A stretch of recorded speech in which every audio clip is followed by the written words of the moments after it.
Welcome to the Antisocial Podcast. My name's Andy, as you will all know, or maybe you didn't know and you couldn't put two and two together, but that's my name. And welcome to new listeners, and welcome back to the faithful who tune in every time I release one of these chats. This episode is a great one, as I always say, because I'm incredibly biased, but this is a good one, trust me. It features a guy by the name of Fredrik Hjelm. Fredrik's from the southern part of Sweden, from Malmö, and Fredrik has got an incredible story. I've known Fredrik for a few years. We met when Lord was playing in Germany back in 2012, I believe, off the top of my head, and just stayed in contact since then. But I think after we met, I discovered a lot more about him and just been fascinated about what he's done over the years. So I won't go into a great deal of detail, but if you're a fan of martial arts, I think you'll get a kick out of this. But even if you're not, it's just a really interesting and incredible story where Fredrik has traveled all over the world, just working his ass off just to try and achieve his goals and his dreams, and it's an inspiring story. It's really, really cool, and I think everybody will get something out of it, no matter what where your interests lie and where you are in your own stage of your life. So anyway, enough blabbing, as I always blab. Please enjoy this episode with Fredrik Hjelm. How are you going? It's going good. Springtime is just around the corner. Some of these days it's quite beautiful here, and other days it's like wintertime. It's always up and down in April in this country, but what the hell? I like it here. Are you still in your hometown? Yeah, I'm in my hometown of Malmö in southern Sweden. Yeah, real close to Denmark. I have a kid in Copenhagen, so it's really convenient. It's just like 35 minutes drive from here. It's a good location, yeah. I've got heaps of questions for you, but do you want to just do a quick introduction of who you are, just for people that won't know who you are?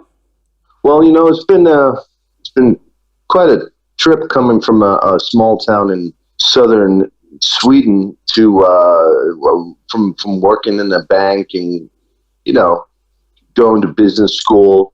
And all of a sudden, I found myself in Tokyo on a professional K1 kickboxing team. I wanted to try my wings. I wanted to see how far I could get on that note. And it didn't work out so well for me in Japan because I was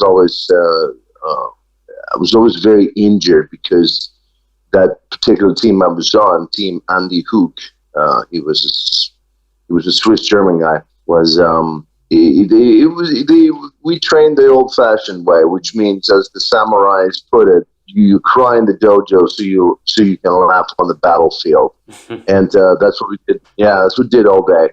But eventually I left the team and I went to LA, and a lot of cool things happened in LA. I got to know Dave Mustaine of Megadeth through introductions of my friends. I ran into Lemmy several times in Hollywood at the Rainbow, different strip joints, of course. And being backstage with all the bands and interviewing Yngwie Malmsteen, Priest, Maiden, Megadeth, and a few other pretty well-known bands from the past has been a blast for me, because I grew up with those, listening to those guys. I was picking up their vinyls when I was 14, 15. I was 14 when Power Slave came out, Maiden, and 15 when they released Live After Death, which was, to this day, the live album I played more than any other. So it was pretty crazy, man. But I'm happy to be back now. Now I'm a regular person again.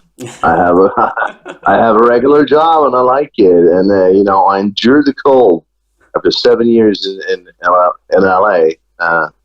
I don't value the 30, 35 Celsius. You have Celsius in Australia, right? Yeah, we do. Yeah. Now I 30, 35 Celsius most of the year, daytime, but no thanks. I kind of like my 15 degrees 10, 15 degrees once in a while. LA's a very it's a unique place. There's nowhere else in the world that's like it, and it's very it's an exciting city, but it's very I don't even know what the word is, but it's not a pretty city. It's not a nice looking city. Right. It's very mechanical, and of course it's an entertainment city as well. And a lot of people go there to find success and to find fame and whatnot. But it's I think if you're not on the right side of the fence and getting success and whatnot, it can be a pretty tough city. Well, you figured it all out. It took me a few years. I usually refer to, in a friendly way, I usually refer to friends that got stuck as, the kind of like the donkey chasing the carrot, because once in a while you get a little bite, and then you get to run into and hang around celebrities that have really made it big time.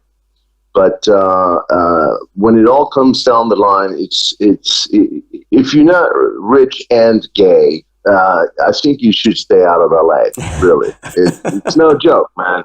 Let's throw some Scientology into that mix too, and we're all doing that. Yeah, why not? A little bit. Let's be a little Jewish too. Once we're at it, and yeah. No, but seriously, those are the big.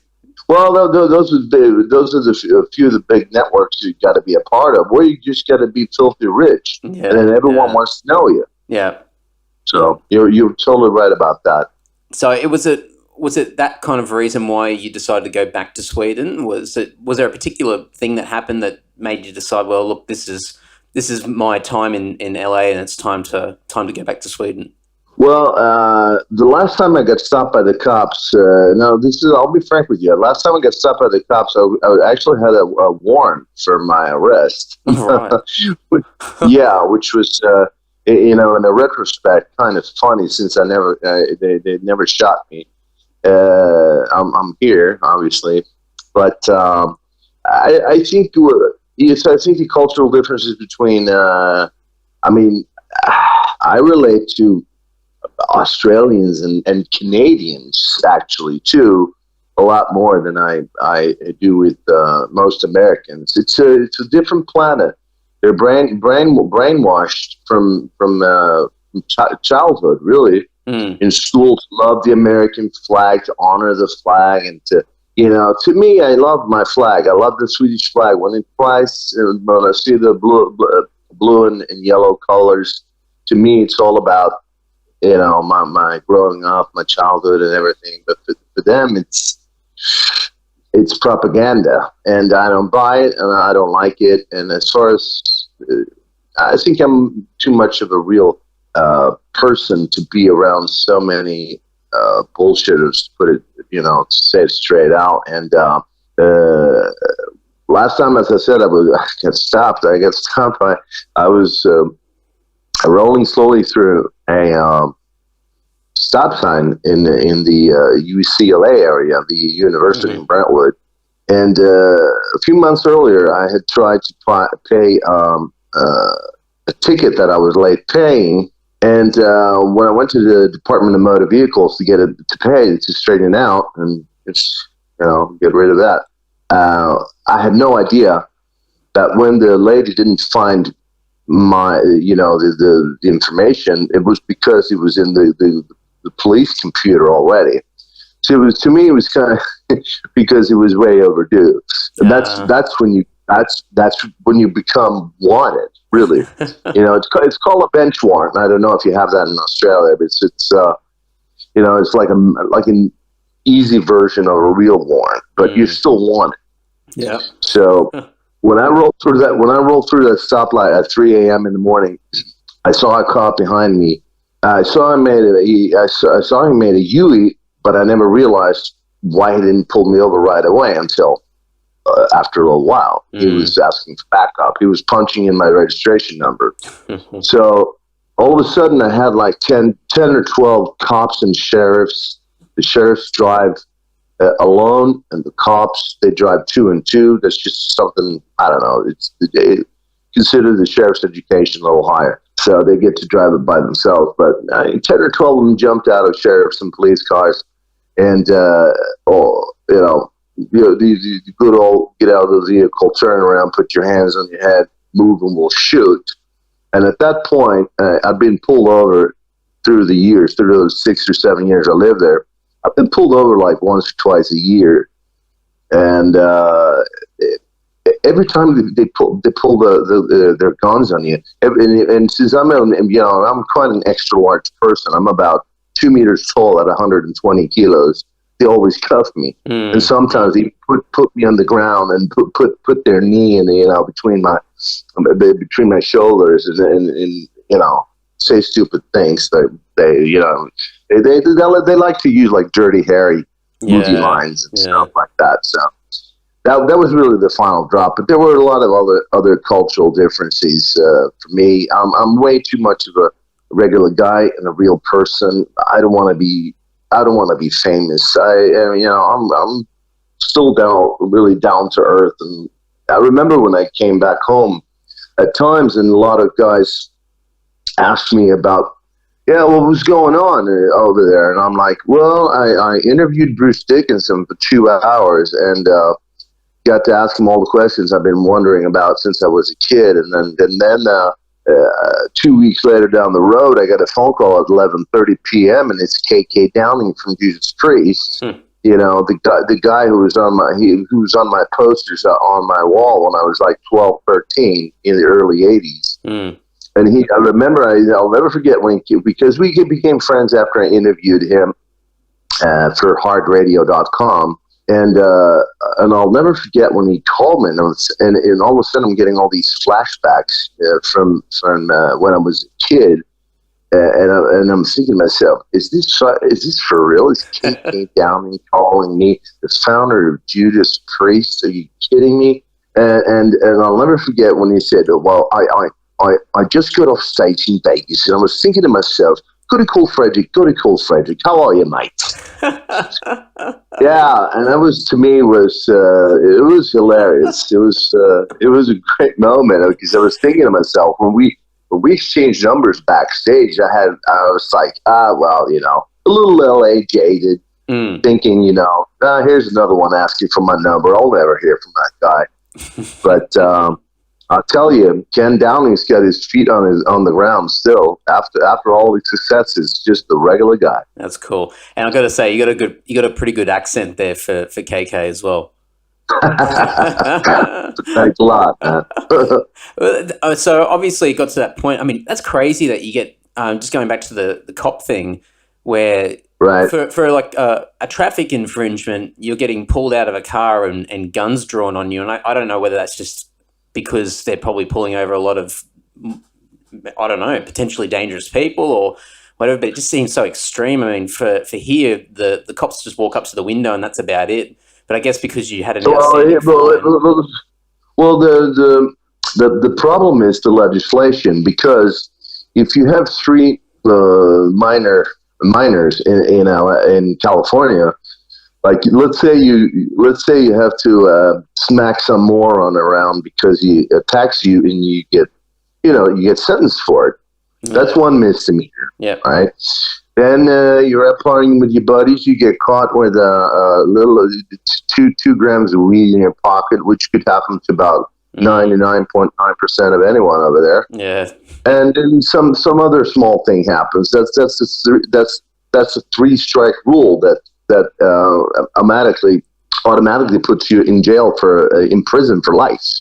And that's why 70% of the cops that pull over cars, 70% of all the cops that get shot on duty, that's when they pull over cars. Because I mean, people they'd rather take a chance with a shootout than to go to jail for life. And over there, life is life. You don't get out, and that's the way it is. It's crazy. So that's why once you get under the surface over there, and you realize the same at that level some people get to, it's not really worth it. I mean, I'm an extra large person, and I remember one time I was walking in a supermarket in Hollywood, Ralph's it's called, on Sunset Boulevard, and all of a sudden I noticed how people were like staring at me, and I wasn't famous. I mean, I was like semi-famous in the circuits for my kickboxing stuff. But all these people, like the regular Joes, they didn't know who I was. They were just looking at me because the Americans are a lot smaller than the Scandinavians.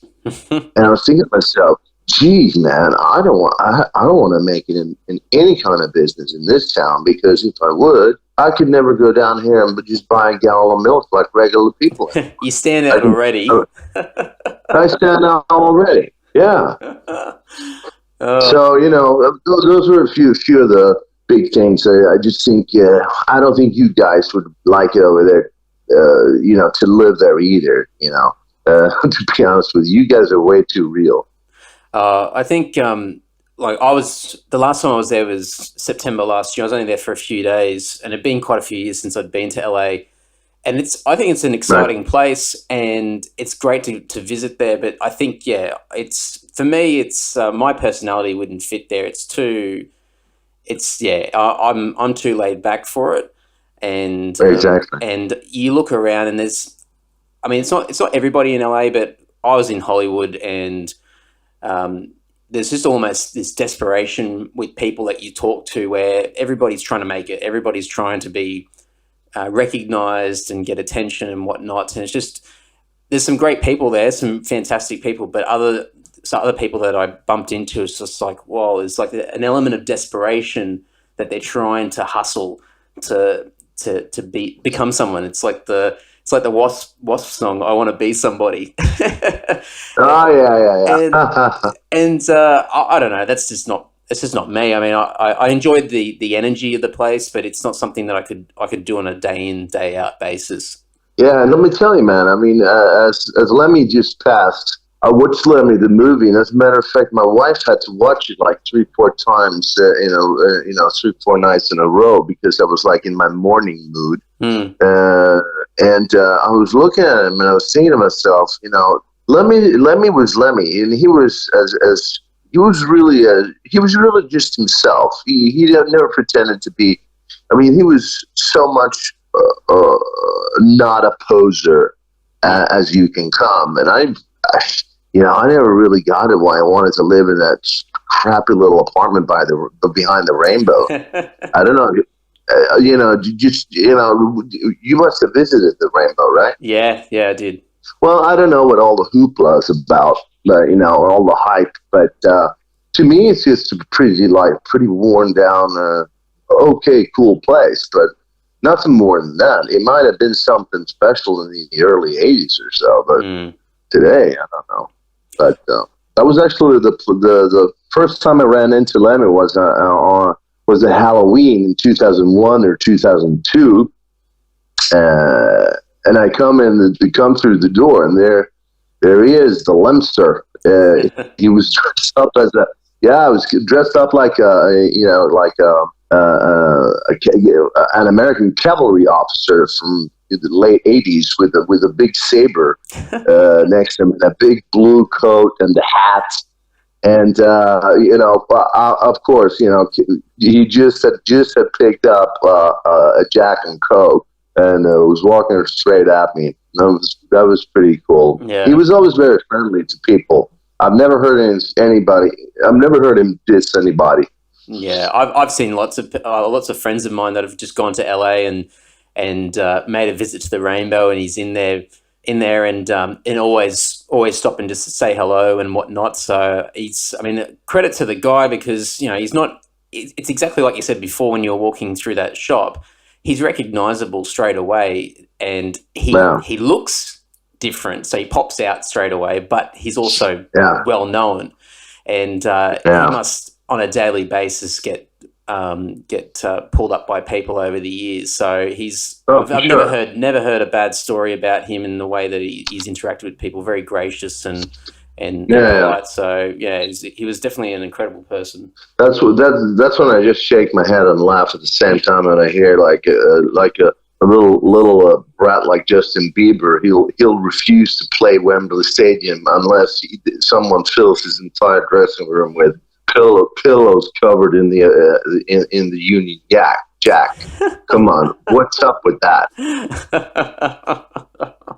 It's so ridiculous. I mean, he probably didn't even know who Lemmy is, the little bastard. No, that's right. One extreme to the other, isn't it? Oh yeah. But the only time that Lemmy actually wasn't very very fond of the fact that I walked up to him. I remember now, thinking back, was that he used to go to a strip joint called Crazy Girls on Sunset in La Brea, Hollywood. We've probably been there. I know you guys, you Australians. And now he was sitting with his back turned to the stage all night playing a video game, one of those old-fashioned fat TV ones. But after a while, I was thinking, I said, dude, I got my hands on the Overnight Sensation album from '96. A little too late, but I really love those tunes, like "Eat the Gun" and all those songs. I was thinking, so I'm just going to be a little different. I'm not going to go up and pat his back and talk about Ace of Spades. I'll just go up there and say something different, which I really meant. But so he goes like, I said, dude, I've just wrapped my hands on Overnight Sensation, a little too late, but still, I just want to compliment you and hand it to you, man. You are the man. I tell you, no matter what. And he's so into his video game, but he's still like, look at it. Thank you very much. Thank you.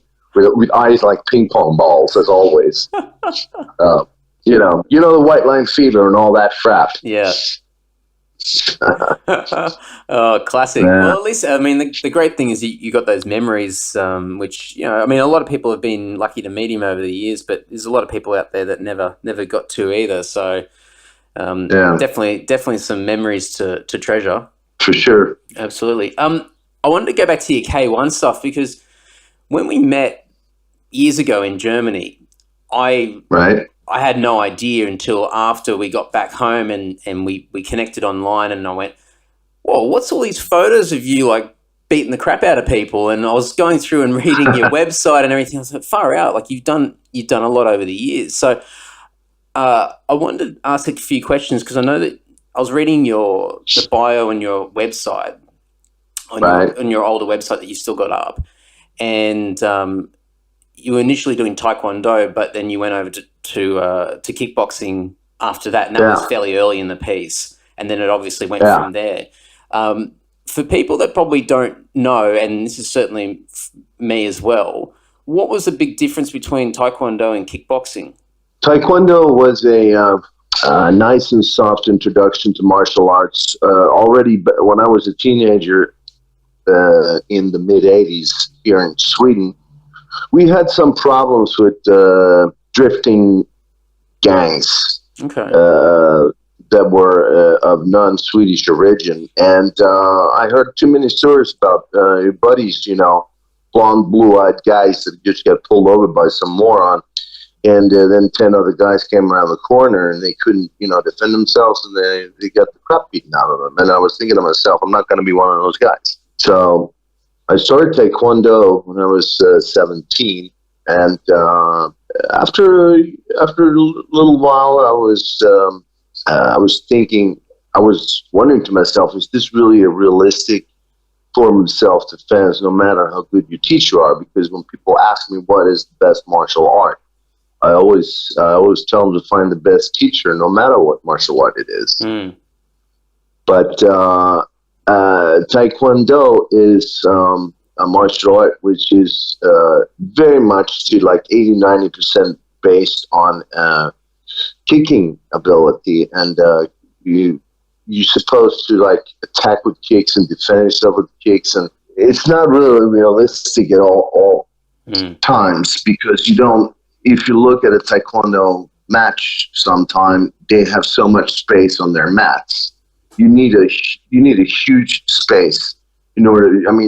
With a couple of leaps, I'd be straight across it because I'm so tall. But then again, I wanted to learn self-defense. I wasn't just into it because of the sport, but I couldn't really see how I was going to be able to use all those techniques, jumping, spinning stuff, if someone tried to jump me at a bus stop or in a bar. So, and then I went up to the local kickboxing club at that time in '89. When I was 19, and when I was thinking to myself, any of those guys, if I ever end up in a brawl with either of those guys, I'm just going to be toast, and that's it. It doesn't matter if I become a Taekwondo black belt, and it doesn't matter, how far I go in that sport. I can become world champion.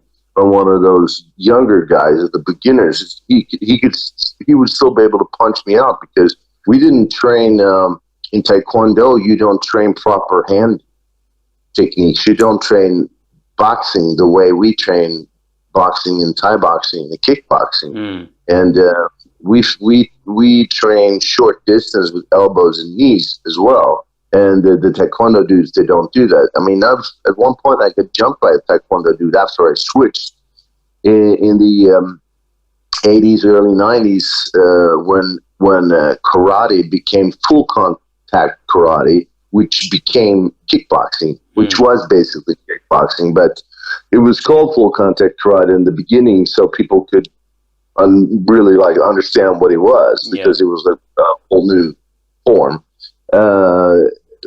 We worked a lot on stand up grappling techniques. If someone grabs you, you get out of the hold and you counter with a knee when they're on their way out, or an elbow, things like that. It gave me a new fire, new interest in martial arts, and we actually had belts still at that point, just as you have in karate. You start with the yellow belt, you get the orange, the green, blue. Sometimes in Taekwondo you have the red, the brown, or is it the brown or the red? I don't remember in Taekwondo. But in kickboxing at that point we had regular belts and degrees, different master degrees. So when I took my master's degree in kickboxing in Sweden when I was 22, it was a pretty big deal for me. It was pretty cool because, we've been, as young teenagers, as I told you, we were all scared about all those drifting gangs in the city. And we were always like 2 or 3 guys, and they were like 10, 12, 15. And there would be nothing you could do. But since this is a small town, it was way smaller back then, people heard things through the grapevine when someone excelled in a martial art, because other guys from other clubs came to, Taekwondo clubs, karate clubs, they came to look at our stuff. So, you were like famous in an underground way at that point. And it was just unbelievable. When I was 22, I remember we did an hour on the pads to show technique. We had to pick one technique and explain exactly how it was performed physically for the judges.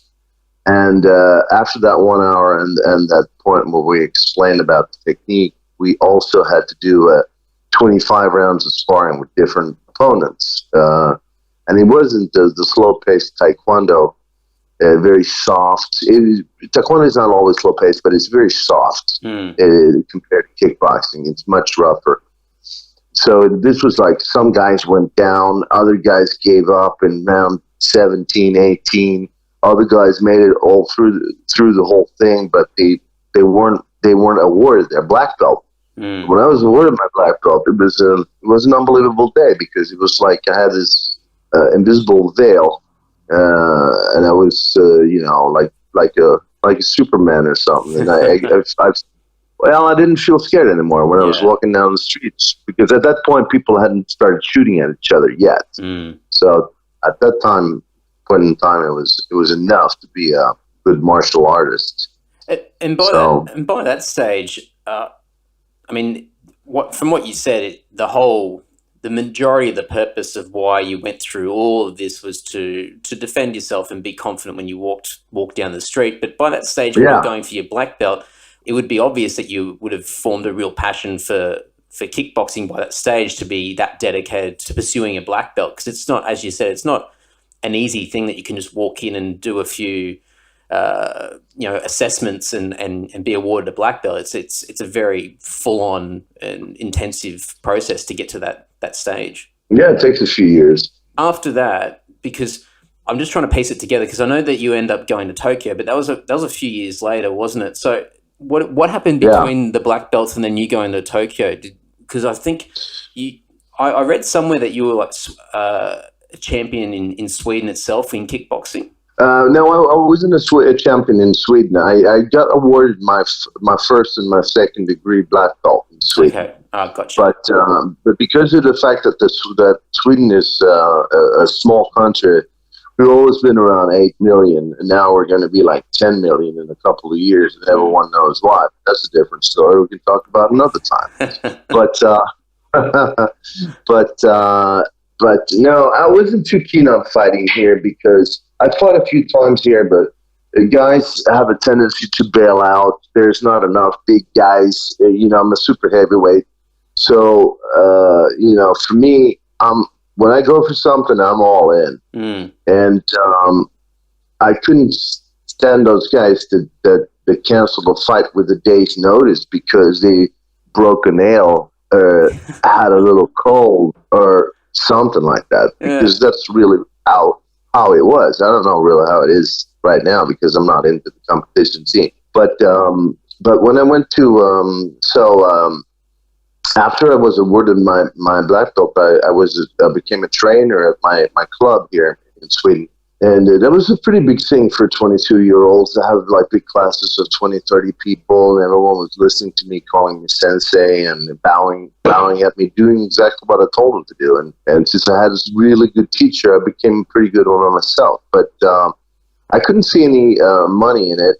There's still not really any money in kickboxing. Now there is in the UFC, but I think kickboxers have always been scammed to fight for very little money. I was just talking to an old teammate of mine from Tokyo. He was a multiple world champion, and we were on Andy Hoog's team. Andy Hoog was a famous Swissman, who was our team leader, and we were a couple more guys on that team. And I was asking him, well, at the time when you were a multiple professional world champion and you fought, because I hadn't seen him since I was in Vegas 12 years ago. And he tells me he was being paid $20,000 a fight, $20,000 US. And then I know the Japs, they put 50% tax on top of that. Whew. So you can just put it together. If you find, he didn't fight more than 3-4 times a year. So he was making, net 30,000-40,000 a year. So I wasn't really, I got a little too caught up when I went to Tokyo. And the reason why, we go back to what you asked me before, how I ended up going to Tokyo, was because in the early 90s in Europe, there was, we had a pretty bad economic recession. It was difficult getting a job. It was difficult to hold on to a job. And I quit my job. I had a job. I worked in a bank, and I worked in sales. Regular jobs, 8 to 5. And I always did kickboxing on the side, which was, everyone thought it was a strange combination, but to me it was, that's what I did. But it came to a point when I was 26, I think, and in 96. And I was bored of the regular life. I was tired of it being so difficult, switching jobs, keeping a job. Everything was so insecure. And so in 97, after I tried running my own business, which didn't work out because I just didn't, I heard about those guys, a few guys that went from here, went to Tokyo to work as bouncers. And I was thinking to myself, well, pretty cool. I've done business school. I worked in a bank. I worked in sales, I'm that nerdy guy with the glasses still, but I've seen a few photos of that. Yeah, right. I put up one recently on Facebook. It looks so stupid, but I thought I'd share it with you guys for a good laugh. But so that's why I went down. I was thinking to myself, maybe I could go down to Tokyo and just network my way to a job in a nightclub, because I love to go to nightclubs. I used to love the environment a lot. And just take it from there. Maybe I can start up a personal trainer business in kickboxing. So I went down to Roppongi, the party area in Tokyo, by myself. actually on an open ticket. I had no return date on that one, and I didn't have a hotel even the first night, which challenge in itself, as you might know.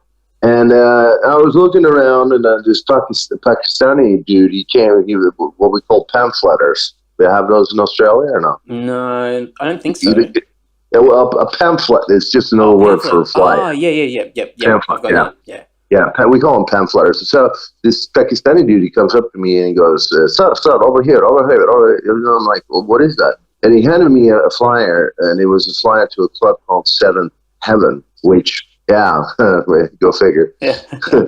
which was a place that I was pretty sure this one dude, a pretty known bouncer from Malmo, my hometown in Sweden, used to work at. So I just told the guy, "Oh, just take me there. Let's take a look." And I entered this tiny little door. It was like, if you imagine a medium-sized refrigerator door, that's what it looked like. And I made a steel door, and I opened it up, and I went in, and it looked like the craziest club from Las Vegas in there, behind that little steel door. It was, crazy. 2 stages, tons of girls, lots of international businessmen and everything. And coincidentally, I saw that the bouncer dude from Malmo in Sweden, and I was still looking at him. I was thinking, oh my gosh, there he is. So I just walked up to him and I said, "Hey, remember me?" Because I didn't know him. I just knew him by his first name, as many bouncers are known. And I went up there and said, "Hey, remember me?" "Yeah, you do. I remember you, but I can't put it together really, because Sweden, right?" "Yeah, Malmo." "Yeah, of course." And then we put, I said hi to him many times when I was going to clubs, just partying. I never worked as a bouncer. But the day after, he had me working at another strip joint as a doorman over there, and in Tokyo. And that was pretty cool because, I could wear a nice suit. Japanese, they're always doing what they're told. They never start any trouble unless they're a little drunk. They can be a little irritating, but there are no real fights and stuff. You're really just a host, dressed up to look good, and you get get a bunch of money to stand around there. So I started my own kickboxing business at that point, also daytime. Partying a lot in the beginning, but no drugs, nothing like that, but a lot of classic Swedish drinking beer and drinking liquor and stuff. We had a lot of fun, but after a while I was like, I got to get my stuff together, and because I came here to try to do something different. So I started up a personal trainer business because I put up a bunch of notes in the clubs where I was like out and about, and I got to know managers, and I talked to them. I said, dude, I'm taking on private clients. Would you mind if I put up this note with a few pictures, whatever, and tell people who I am, what I've done? And he said, "No, fine, that's cool." And at a few places. So all of a sudden, daytime, I had like 10 or 12 students that trained for me privately, one-on-one sessions at a gym where I just got to borrow the place. I just went in there and talked to them, and the Japanese guys were like, "Oh, Fredrik, no problem. Go ahead. You can just come here. You don't have to pay." I'm like, "Oh, that's nice." So I was charging people $100 an hour, and I had 10 or 12 clients to train for me on a weekly basis at different times. And that's when Andy Hook from Switzerland, who was at that point, had just lost his K1 tournament title he was K1 champion in 96, actually 20 years ago. Unbelievable. I got to Tokyo in 97. And in 97, I got there in 97. I knew who he was. People pointed at him. I never talked to him. But after like 6 months or so, I think someone told him that, who that dude is up by the door? He's a personal trainer in kickboxing, black belt from Sweden. He's a second degree master in kickboxing. And then I remember Andy stopped on the way out of a club where I was the doorman, and he just asked me and said, "Would you mind if you want? You can just come and see if you want to be on my team and work out and train. We'll train together, we'll spar a little bit." And I heard some stories about Andy at that point, so I knew he wasn't walking the park. But I took his I took him on him, and I was like, fine. And I went there, and as I said, one of his mottos was to cry in the dojo, laugh on the battlefield, and that's how he got me conditioned mentally very quickly. And I remember after I'd been training with him for a week, at that point it was just me and him. We used to be 4 guys. It was Javid from Albania and Mike McDonald from Canada. 2 great guys.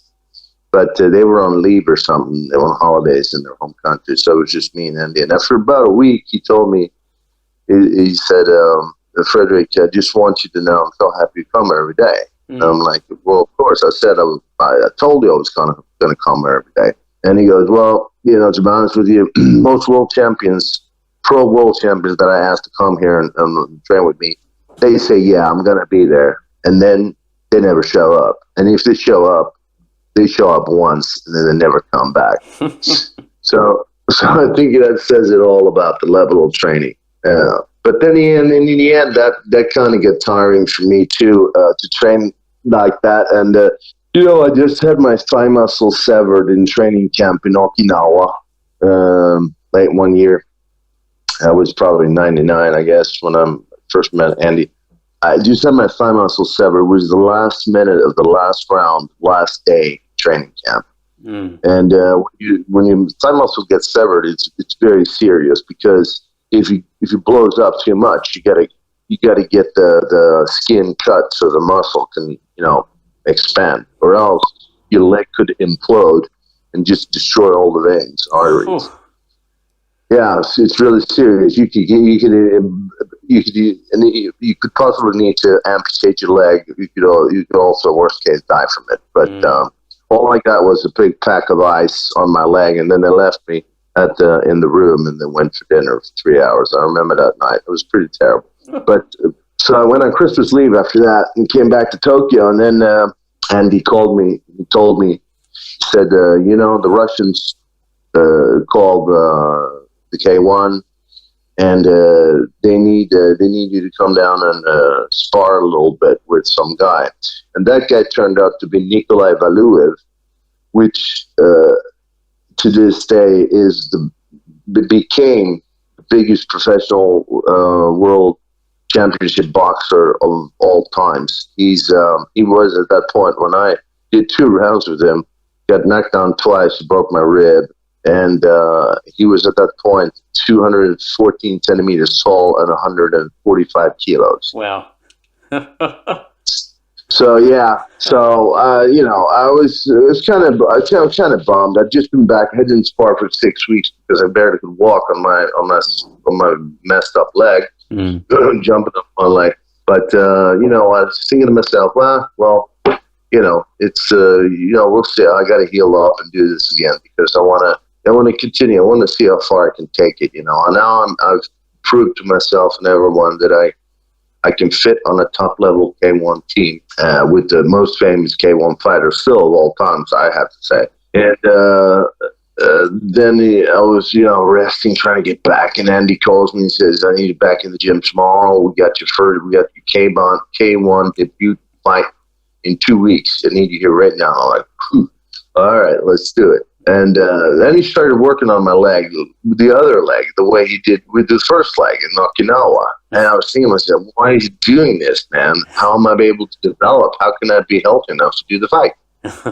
Yeah. And so one day he wasn't at the gym because he was doing a press conference and interviews and stuff.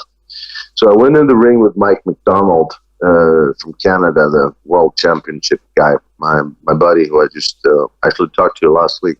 And I told him, I said, Mike, go easy on my left leg, because Andy has worked at the point where, I can't squat. I could barely crawl to bed and barely get out of it in the morning. And yeah, so he goes, all right, fine. And I could tell he didn't listen. So he goes in and he does like a 2-3 punch kick combo, and he lands a low kick right on the sore spot on my leg. And I could just feel it. The thigh muscle was severed again for the second time within a month. I remember I threw my gloves off in the ring, and I said, "What the hell did I tell you? we go hard here, but this is just stupid. So I just left the gym. And I declined a request from Andy just the week after. He wanted me to. I think he was injured himself. He was supposed to fight in Yoyogi Hall in Tokyo at the same event as I was supposed to fight at. But I had to cancel because I could barely walk. So he still called me up and he asked me, he said, I'm not fighting this event. He never really told me why, but I'm sure he was injured. He just didn't want to talk about it. And he goes, would you like to come sit, ringside and watch the fights? And I said, you know what? I'd love to, but I can't bend my leg one bit. If I do that, the injury blows up again. And that was actually the last time I ever talked to Andy. He was very disappointed that I couldn't come, but I was just tired of it, of the whole thing. And then I was thinking to myself, what am I doing? I really just wanted to see what level I could take it to. I've done my business school degree. I've worked in a bank, where I've been a regular person all my life. And I just wanted to see how far I could stretch it. I never really wanted to be a K1 pro. Now I proved I made it to the top, and I'm not going to take it to a point where I get killed in the ring or something other, They had to do like 22 operations because I'm getting injured, all the surgeries because I get injured all the time, like all the other dudes. So that's when I decided to leave Tokyo, really. It must have been, if you didn't have all the injuries, what do you reckon would have happened if those injuries didn't happen? Well, I probably would have been, still at that point, I would have been caught up with it for a few more years. I declined offers to fight in Vegas after I blew my knee out. They wanted me to fight at the Mirage and at the Bellagio for the K1 USA, but at that point I had distanced myself from the sport because of the injuries. And I was always thinking to myself when Andy was talking about building my name, he wanted to build my name, he said, and I'm like he had a big name. And every time he told me that, I was thinking to myself, I'd love to build my name in a way. Yeah, that'd be so cool. That'd be so much, what an adventure, and I don't have to be a regular person anymore. I could be an athlete and live off of it. But what would happen if I blew my knee out? Everything would be over in one day. Yeah. And so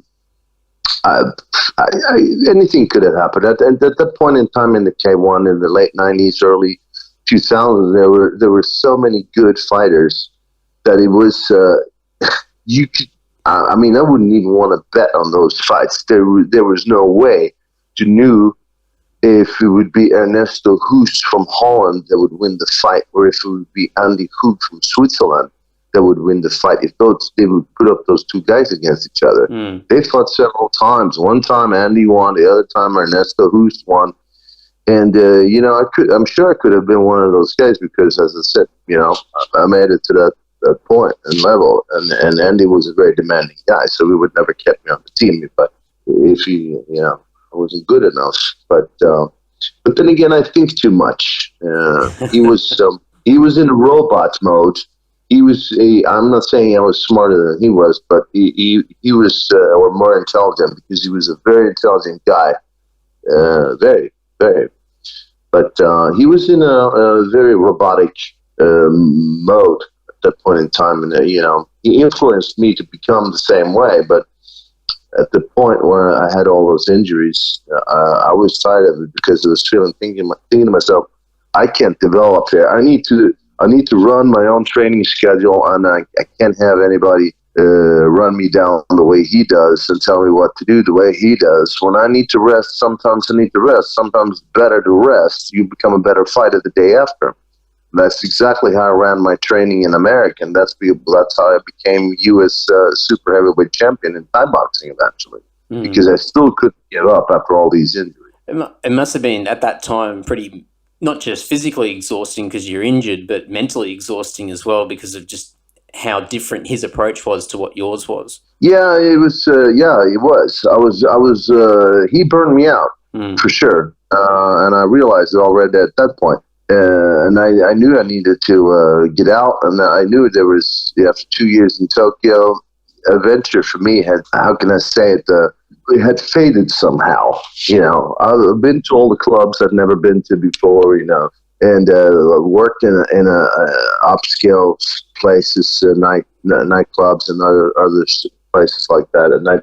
And to me, that part wasn't an adventure anymore. That was an adventure at the beginning, and then the K1 and the kickboxing thing became the big thing. But then I became disillusioned when I realized that I'm going to have to I'm going to train and fight when I'm sick, when I'm injured. I don't want to do it. I have a life other than this. But Andy was the kind of guy who had left his wife and 2-3-year-old son at that point in Switzerland, and he was living in a single room apartment next to the gym in Tokyo, just to focus. So I just wasn't that guy. But if one guy does it, all the other guys have to do it. And that's how I realized, it would probably not be a good idea for me to make a living out of this, because I question too many things around it. Yeah, absolutely. And I noticed that that Andy passed away not too long after, like within a year or two after that. Yeah. I left Tokyo in '99, and in 2000, when I had moved to LA, I got a phone call from my Japanese buddy Ohashi. Left a strange message on my answering machine. He just said, Andy Hook died, he said. And I'm like, what? Did he eventually finally got killed in a fight? I thought he got he died. I thought he died in the ring. I had no idea it was leukemia. But that's at least the official stories. And then there are other conspiracy theories that involve the Yakuza, the Japanese mafia, and stuff, but I can't comment on that because I don't know enough about it. We'll let people do a bit of internet research if they want to look into that a bit more. We'll leave it at that, because it's just, I mean, I've only just had a quick skim through just to look at a few different things about him, and he's just an interesting guy. Yeah. He was the only K1 fighter that was awarded an honorary samurai title. Wow. And in Japan, on the contrary to America, in America, people always make up their own fighter nicknames. Like you'd be like Andy the Dangerous Dowling Dude or something like that. But they make up these corny names.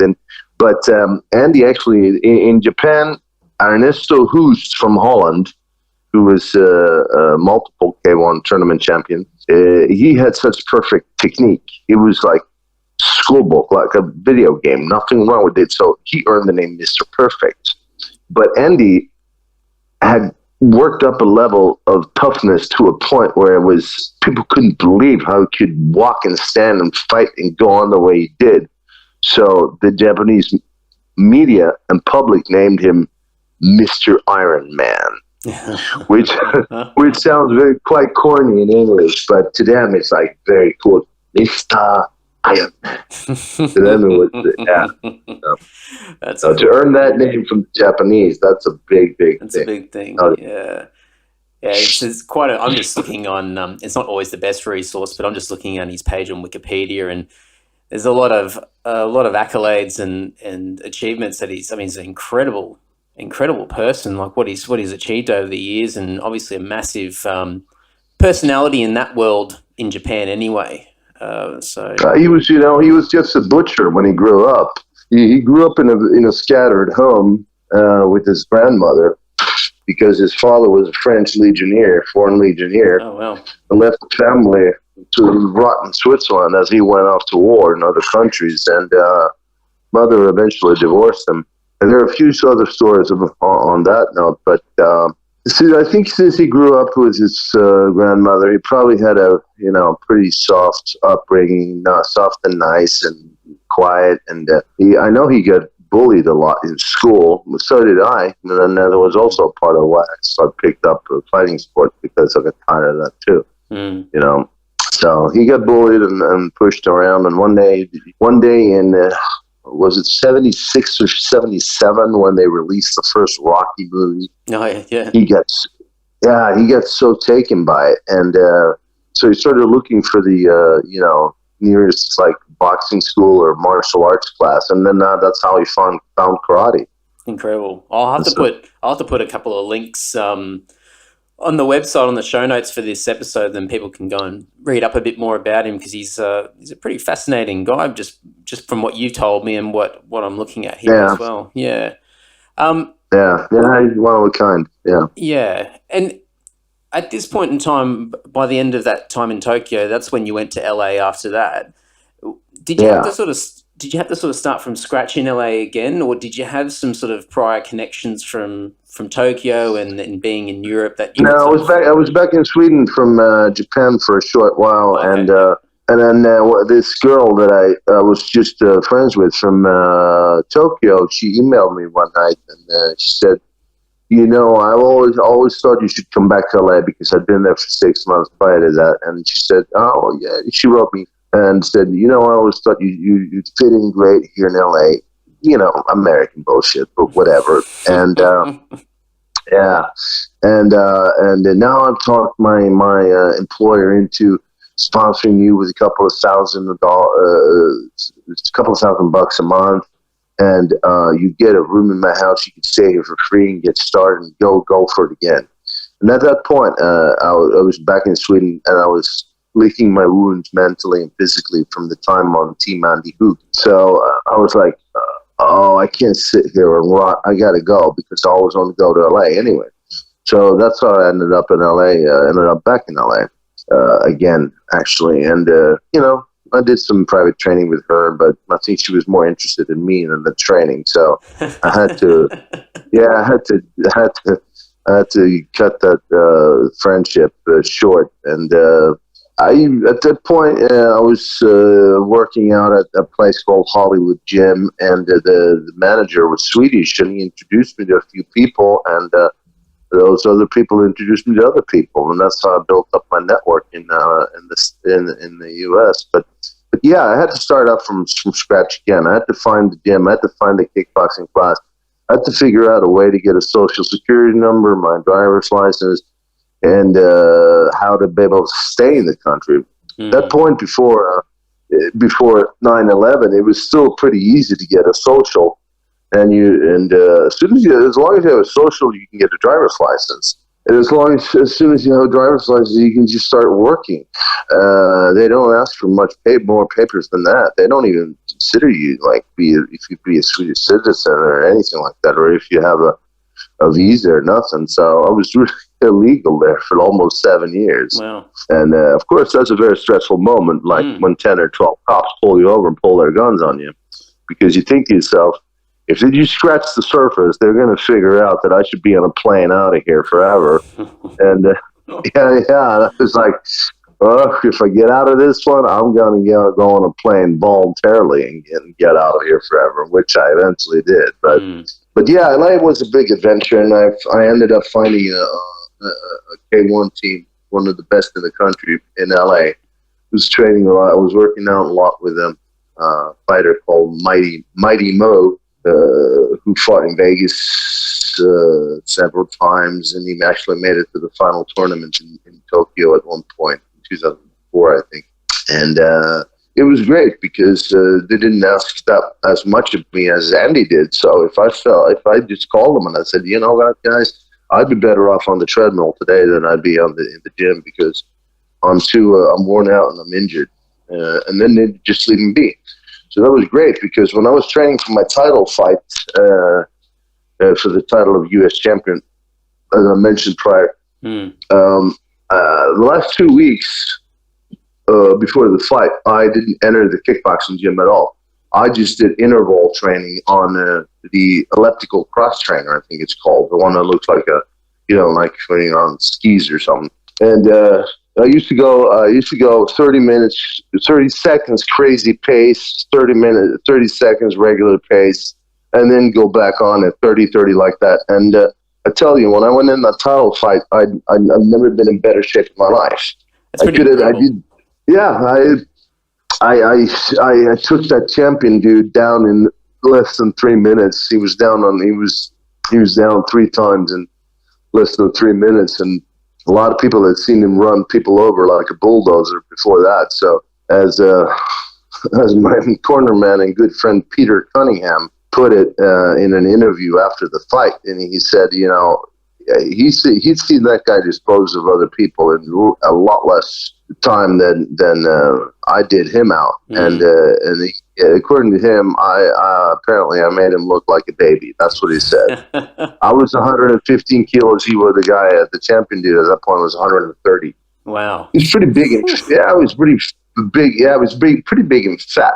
But he was fast. Yeah. I just think if he would have been adjusting his diet a little bit, he would have looked a little better. But he said he was very conditioned, very, he'd beat like 10 people in a row right before me. And I came in and I did control the fight very, very well. And after that, I was, I was happy to have become a champion myself. And but I was as happy that it was, for me, that was all over at that point. And then that's what I was just happy. I was in one piece and it was done. It must be pretty incredible given where you were in Tokyo, by the end of your stay in Tokyo, and injured and mentally just broken in, I guess, in a sense, from everything that you did with Andy. And then fast forward a period of time and here you are in the US, achieving this title. Yeah. Cool. A lot of my old time friends, from kickboxing buddies, they told me ways afterwards that they were talking to to each other, and they were like, what's wrong with him? Why doesn't he stop? But the point is, when I put up a goal, I followed through, and for me, there was no way I would stop fighting before I had already the second degree master, what's called international master, whatever, in kickboxing. But I wanted a real championship belt, and that's why I couldn't stop. I couldn't stop until I became a champion, and I had a belt around my waist in that ring. And as you know yourself, everyone run into obstacles. Everyone have different kinds of troubles, and once you're in the middle of an intense project of some kind, whether it's music or like you guys do, or if it's kickboxing, all of a sudden either you get sick or someone close by you die. Something crazy happens. You lose your job. You get your thigh muscle cut. But that's the point where you got to just get back on it. You got to get back on that horse and just keep on going. That's the only way. That's the only way to grow. Absolutely. I like the advice that you've got on your old Thai boxing website. Right. And I'll put that up for people to check out. But I think that's just 100% what you just said. What did I say? It's been, I put it up like 15 years ago. Yeah, I was going to say, it's been a while. I'll read it out. It says, fighting sports are really just a metaphor of life. You learn how to deal with hardship, pain, and defeat. Take your dream and make it an ambition. And if you don't make it this time, then maybe not even next, you will win and achieve your goal later on. No question about it. It's all about statistics and persistence. Just as long as you try hard and long enough, you'll be a winner and a champion in your field too, whether it be fighting sports, business, or family. Never, ever give up. And it's just like 100% of what you just said, and your story just like kicks right into those words. That's very well said. Did I really write that? You did write that, but mind you, as you said, that's 2002, so that's 14 years ago. So it's almost another lifetime. Yeah, to me it is really, considering what I've been going through since then. Yeah. I mean, now when you read it out loud like that, I remember it. Yeah, and it is true, isn't it? Yeah, absolutely. If you like Winston Churchill said, if you're going through hell, keep going. I love that one too. It's a little shorter than the one I stated, but no, it's good. It's perfect, and it's just as you said, it's for anything in life. It doesn't matter. I mean, you're what you've done over the years is very extreme versus your normal person and what they go through in life as far as from a physical point of view. But everyone goes through adversity and and everyone's got a goal or a dream or whatnot. So it's cool that, as we said before, like you're broken in a sense in Tokyo, and you could have just hung it all up then and gone back to normal life, and then just this window opened up, and there you were in the States and achieving. So it's pretty cool. It's inspiring. Yeah, thank you very much. Yeah, well, I hope so. I hope I've inspired someone anyway. But Absolutely, really just did it for myself, not to boast about it, and not because I had to, because I didn't. Not because of any pressure, for outside pressure. I had to. But I had to do it for myself. You did it for yourself. Yeah, definitely. And even if my body's a little broken, right, at this point in life, 20 years after I came to Tokyo, almost 19 years ago, it's I still think it was all worth it, because who would I have been if I would have stayed in my small hometown in Sweden?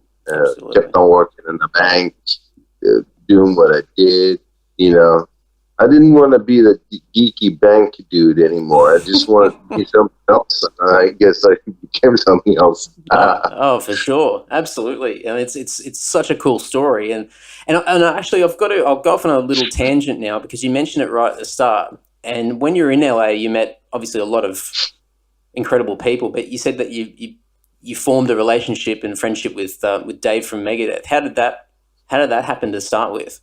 Well, through my Swedish buddy, who was the manager at the Hollywood Gym, he introduced me to my coming roommate, Bob Nalbandian. I know him. Who actually, you know Bob. Yeah, you met him in Germany. We were, yeah. He's doing a very interesting metal documentary right now, as you might know, called Inside Metal, from the LA scene. And Bob saw the very first Metallica gig ever, live in Los Angeles at some small club. I don't even think it was the Whiskey or the Troubadour. It might have been even smaller than those small places. But that was the point before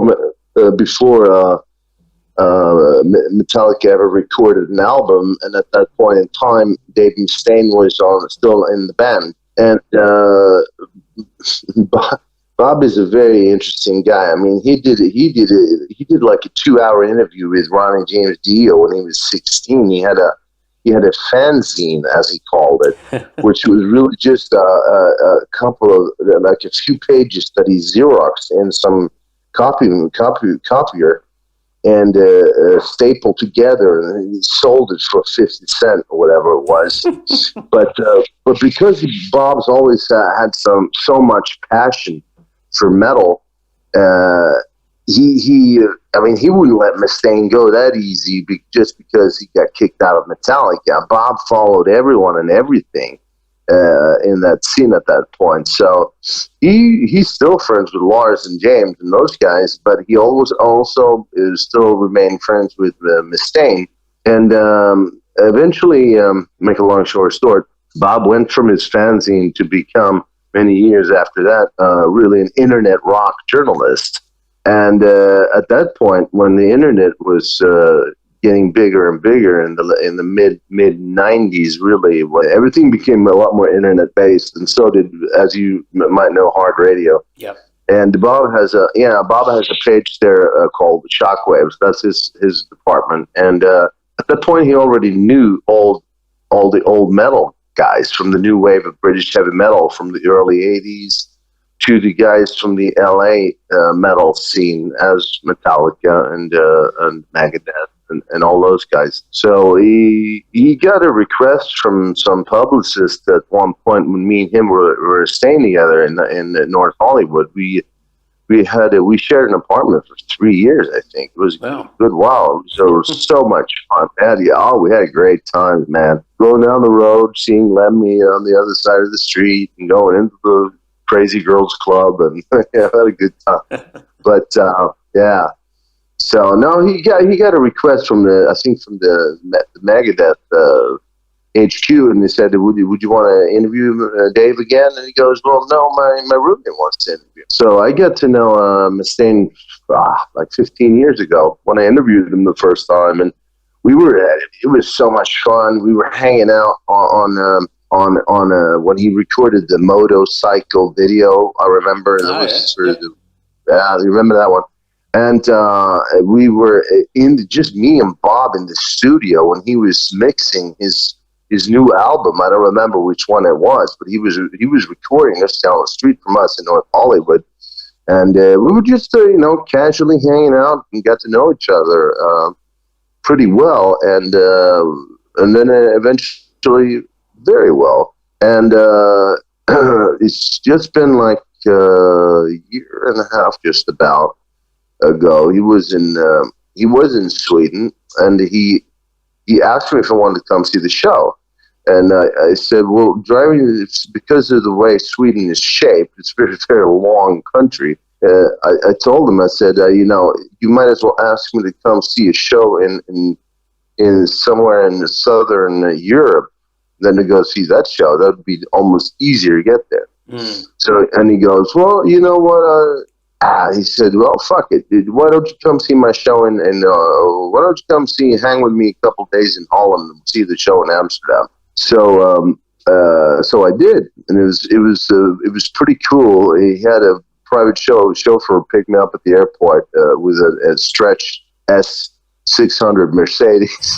drove me straight to the 5-star hotel in the heart of Amsterdam, and then we just had a great time. And the funny thing is with Dave that we don't get to talk a lot. We're always in touch somehow, by mail or text, or we talk a little bit. But to me, he's like he's really like family. Dave Mustaine. We always pick up the conversation right where we left it. It doesn't matter if it's been 6 months or a year. It's like that with him. It's I feel Dave is a very close friend, and I'm gonna see him shortly here in both Sweden and in Copenhagen for the Copenhagen Festival, as it's called. Yeah, it's I think Alice Cooper, Scorpions, Sabbath, and Megadeth are headlining that festival. So not bad. That's a total time warp for me, especially. So that's gonna be pretty awesome, and I got nothing but good to say about Dave Mustaine. So many people have bagged on him so long, but hey, look at what other sack guitarist created his own band and sold 80 million albums or whatever it is. That's it. Who else did it? I don't know any other. That's right. That's it. He didn't give up. So, no, exactly, and I think he has 2 black belts in karate, actually. We had this. I was going to say, is that part of the reason why you've built a good relationship with him? Is just a mutual sort of appreciation of martial arts? Yeah, that's a good way to put it. But, I mean, Dave's always been very impressed with my old war stories, and I love to ask him about music. And I'm thinking about when I was like in my teens, when I was like picking up his vinyls here in Sweden. I was like, that's the new Megadeth album, Peace Sells, but who's buying it? I gotta go home and check that stuff out. And here I am, riding a big fat limo with a chauffeur with him in Holland and just hanging out like we've always known each other. It's pretty incredible, hanging out, having dinner, having coffee, going to the coffee shops in Amsterdam, having a lot of fun. You know all about it. So yeah, no. Dave Mustaine is a very, very, very cool guy. And very cool. Yeah, he's a very cool guy. Well, I know it's getting late where you are now, and it's 7 a.m. here in the morning.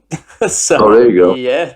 So I'll let you go, but thanks so much. I'm going to put a bunch of links for people to check out all the things that we've spoken about, and I'll put some details if people want to reach out and say hello to you as well. And it's just absolutely such a cool story, and it means a lot that you've spent some time just to run through it all and relive it again for me. Well, thanks a lot for asking me to come on the podcast. It's an honor. Awesome. All right, man. Well, take care, and we'll speak soon. Absolutely. Talk to you soon, and thanks for calling. Thank you, ladies and gentlemen. Really appreciate it. As always, you guys know it. If you want to contact Fredrik, all the show notes and his contact details will be at andysocial.net. So make sure you jump over there, have a look at everything that we spoke about. And I'm sure Fredrik would love to hear from you if you enjoyed the podcast. And please do that for all of our guests as well. As I always say, I hear a lot of cool things post-conversation and post-podcast. And it's great that there's people out there, you guys that I'm talking about, that are contacting some of the people that have been on the podcast. And it's just great. We're building a really strong community of people. And it's just great to see. Anyway, enough blabbing. Last few things, iTunes, Stitcher, blah, blah, blah, get over there, rate, review, share, etc., etc. Any support that you can do, any couple of minutes that you can invest into it is greatly appreciated in spreading the word. But even if you can't do that, the fact that you're listening to me blab on right now means the world to me. So just thank you so much for tuning in every episode. It's just incredible. And I won't continue to gush as I tend to do these days. And lastly, May 28th will be the podcast party, aka the Andy-Social Social. That's been named by Mick Goddard. Thanks, Mick. And that'll be at the Fun Room at Frankie's Pizza in the heart of Sydney, in Sydney CBD. That starts at 6 p.m, so it's Saturday, May 28th. Frankie's opens from 4 p.m, so if you want to get down there early to lube up on a few drinks, by all means do so. I'll probably be there from about 4 myself as well. Jordan, who was on episode 32 of the podcast, he has been very generous to let us have free reign of the Fun Room, which is a small private whiskey bar, for a few hours before it's open to the public. So from 6 till 9, that place will be ours. So just come along and just let them know that you're here for the podcast party, if you want to feel really silly. But I'm only telling people via this podcast, via these episodes. I'm not posting it on Facebook or on Twitter or on Instagram or whatever. I'm not making a mention of it anywhere. So if you guys want to come along, absolutely come along. It'd be great. You can reach out to me beforehand. Otherwise, I'll see you there. You can invite other people along. It's completely up to you. It's not exclusive. It's just a case that I'm going to organise a place to drink and come along. We'll have a chat and have a good time, and you're more than welcome to bring some friends if you wish.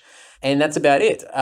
More episodes coming. I don't even know what episode number this is. I've just been going hard for the last few weeks, pulling up these episodes, and there's just heaps of stuff coming up in the future. I've been hustling to try and get some particular people on the podcast, and I'll tell you what, it's not easy, especially when you're trying to approach people that aren't from the music circles. It's it's one thing to talk to people that are musicians themselves or work in the industry, because you've got at least some prior potential connections there. But when you start going cold to people that have no prior connections whatsoever, it's a different story. It's quite humbling in a way, because you really have to start from scratch. And anyway, I might talk about that a bit more down the track once I find a bit of success with the few particular people that I'm really sort of going after at the moment. But on that note, there's heaps of cool guests coming up in the near future. So